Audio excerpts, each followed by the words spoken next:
ሀገር ለመሄድ መርከብ ተከራይቶ በሚሄድበት ሰዓት እንደምታውቁት ታሪኩን ማዕበል ሞገድ ተነሳ። በመርከብ ውስጥ ብዙ ሰዎች ነበሩ። እያንዳንዳቸው በየራሳቸው የራሳቸው ሃይማኖት ያላቸው፣ አንዳንዶቹ ድንጋይ የሚያመልኩ፣ አንዳንዶቹ እንጨት የሚያመልኩ፣ አንዳንዶቹ ፀሐይ የሚያመልኩ፣ አንዳንዶቹ ለዛፍ የሚሰግዱ፣ አንዳንዶቹ ለውሃ የሚሰግዱ፣ ለባህር የሚሰግዱ፣ ባህር የሚያመልኩ፣ አንዳንዶቹ ደግሞ ምንም እምነት የሌላቸው የተለያዩ አይነት ሰዎች የነበሩበት ነው መርከቡ እና ዮናስ የሚከፈለውን ክፍያ ከፍሎ ወደ መርከቡ ገብቶ መርከቡ ውስጥ ለጥ ብሎ ተኛ። ነገር ግን ማዕበል ሞገድ ተነስቶ መርከቡን ያናውጠው ጀመር እና በዚህ ጊዜ ተጨነቁ እና መጽሐፍ ቅዱስ እንደሚነግረን ትንቢተ ዮናስ ምዕራፍ 1 ላይ ያለው ቃል እንደሚነግረን ምናልባት መርከቡ ከብዶት ይሆናል ዕቃው ብለው የተሸከሙትን ዕቃ የጫኑትን ዕቃ ወደ ባህሩ ይጥሉ ነበር ይላል። ይህ ብቻ ሳይሆን አንዳንዶቹ ባህር ያመልኩ ስለነበረ ወርቁን ብሩን እያወጡ ለባህሩ ይሰጡት ነበረ።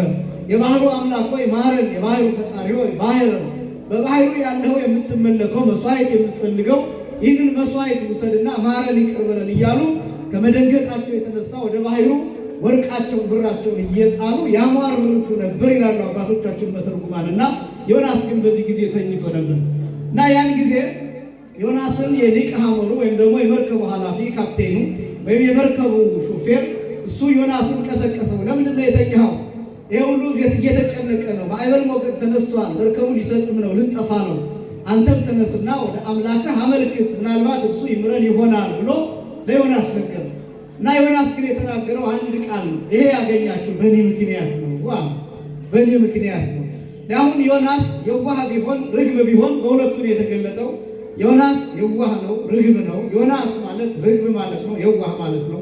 የዋህ የሚለው የሚያሳየው ከእግዚአብሔር ፊት ለመታጣት መሞከሩ፣ ከእግዚአብሔር ፊት ለመሸሽ መሞከሩን። ርግብ ደግሞ የሚያሰኘው ርግብ መስዋዕት ሆና እንደምትቀርብ ዮናስም መስዋዕት ሆኖ የቀረበ ራሱን ስለ ሕዝቡ አሳልፎ የሰጠ ዕጣው እሱ ላይ የወጣበት ወደ ባህሩ የተጣለ ምክንያቱን የተናገረ በእርሱ ምክንያት እንደመጣ ያመነ ስለሆነ በዚህ ምክንያት ዮናስ ርግብ ተብሎ ይጠራል። የተከበራችሁ ክርስቲያኖች ዮናስ በዚህ በጣም ብዙ ያስተምረናል። ምንም አይነት ሌላ ነገር አልተናገረም። ማዕበል ሞገድ ተነሳ ሲባል የአየሩ ምክንያት ነው አላለም። የመርከቡ ክብደት ነው አላለም። በእኔ ምክንያት ነው ያለው። በእናንተ ኃጢአት ነው አላለም። ከእናንተ አንድ ሰው ኃጢአተኛ የሆነ ይኖራል አላለም። ምናልባት እናንተ መርከቡን በትክክል ሳታስተካክሉት አመጣችሁት ይሆናል አላለም። መርከበኛው ስለማይችል ነው አላለም። ሹፌሩ ስለማይችል ነው አላለም። የወጣንበት ወቅት ጥሩ ስላልሆነ ነው አላለም። እነዚህ ሁሉ ምክንያቶች አልሰጠም። በእኔ ምክንያት ነው ያለው ዮናስ። የተከበራችሁ ክርስቲያኖች በዓለም ላይ ለሚመጡ መከራዎች፣ በዓለም ላይ ለሚመጡ ፈተናዎች፣ በሀገር ላይ ለሚመጡ ፈተናዎች፣ ጦርነቶች፣ ረሃብ፣ በሽታ ለእነዚህ ሁሉ ምን ማለት ያስፈልጋል? በእኔ ምክንያት ነው ማለት ያስፈልጋል። ሌላ ነገር ማስቀመጥ አያስፈልግም።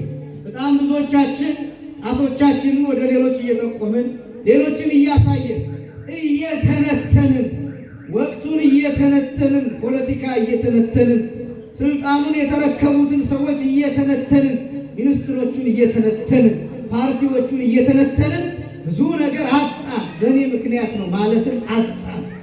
በእኔ ምክንያት ነው ማለትን ተውን። በእኔ ምክንያት ነው የሚለው ከአፋችን ተወሰደ። በእኔ ምክንያት ነው የሚለው ከኛ ተወሰደ። በዚህ ምክንያት ንስሐ እንዳንገባ ሆነ።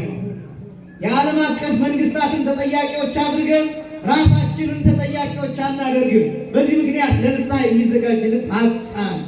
ለጥፋተኝነት የሚሰማ ልብ አጣን። የሚያዝን ልብ አጣን። የሚራራ ልብ አጣን። የሚታዘዝ ልብ አጣን።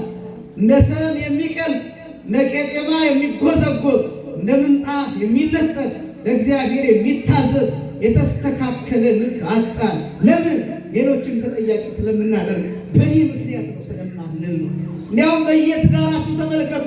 በአንቺ ምክንያት ነው፣ በአንተ ምክንያት ነው፣ በእነንትና ምክንያት ነው የሚለው ሰው መብዛቱ፣ ሌሎችን ተጠያቂ የሚያደርገው ሰው መብዛቱ፣ ይቅርታ ለመጠየቅ እሱ ነው ያጠፋው የሚለው ሰው መብዛቱ፣ ራሱን እንደ ጥፋተኛ የማይቆጥረው ሰው መብዛቱ። በዚህ ምክንያት የይቅርታ ልብ አጣን። ይቅርታ የመጠየቅ አቅም አጣን። ሌላው ቀርቶ ይቅርታ የማድረግ አቅም አጣን። ይቅርታ ስንጠየቅ ይመናል። ዮናስ ይህን ያስተምረናል። በእኔ ምክንያት ነው አለ። አገልጋዩ ይሄ የሆነው በእኔ ምክንያት ነው ማለት አለበት። ምዕመኑ ይሄ የሆነው በእኔ ምክንያት ነው ማለት አለበት። ምን ማለት መሰላችሁ? ይመናል በእኔ ምክንያት ነው ማለት አጥፍቻለሁ ብሎ ንስሐ መግባት ማለት ነው። ራስን ለመቀጣጫነት ማቅረብ ማለት ነው የሚመጣው። ይሄ ልብ ያስፈልጋል። የዮናስ ልብ ይሄ ነው። የዋህነት ማለት ይሄ ነው።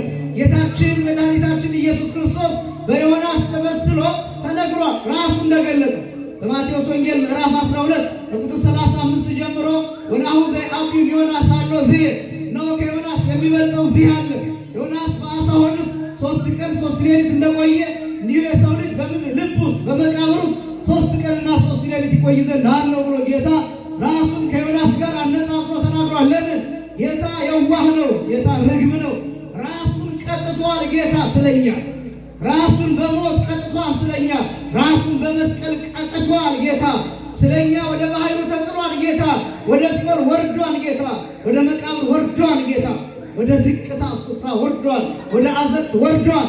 ወደ ሞት ወርዷል። ጌታ ስለኛ የዋህ ስለሆነ ጌታ ርግብ ስለሆነ ጌታ መስቀል ላይ ሆኖ ስለኛ የሚያደርጉትን አያውቁምና ይቅር በላቸው ብሎ ጮኻል። ጌታ ዮናስ ያሳየን።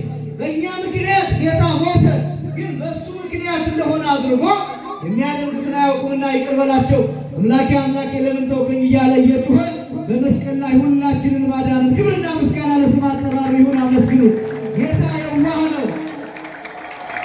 የዮናስ የዋህነት በዚህ ይገለጣል። በእኔ ምክንያት ነውና ይሄ ያገኛችሁ፣ ወደ ባህሩ ጣሉኝ፣ ያን ጊዜ ማዕበሉ ወገኑ ጸጥ ይልላችኋል አላቸው። ዮናስ የፈለገው ምንድን ነው? ህዝቡ እንዲያርፉ ነው። እሱ ምን እንደሚቀበለው አያውቅም። ዮናስ እንደ ብረት ሚስማር የሾለ ጥርስ እንደሚቀበለው አያውቅም። ባህሩን የሚያክል አሳ ነባሪ እንደሚቀበለው አያውቅም። ሲኦል እንደሚቀበለው አያውቅም። ገሃነመ እሳት እንደሚቀበለው አያውቅም። ባህር ውስጥ ያለው አሳ ነባሪ አሰብስቦ የሚበላ ነገር የሚጠብቅ አሳ ነባሪ ትንንሾቹን አሳዎችን እየዋጠ የማይጠግብ አሳ ነባሪ እንደሚጠብቀው አያውቅም ዮናስ። ነገር ግን እኔን ጣሉኝ፣ ምንም ያጋጥመኝ፣ ምንም ይዋጠኝ፣ ምንም ይብላኝ፣ እናንተ ብቻ ዳኑዋል። ኃላፊነት አያችሁ። ማዕበሉ ጸጥ እንዲል አንዳንዶቻችን መውደቅ አለብን። ሚመና አንዳንዶቻችን ከእንቅልፋችን መንቃት አለብን።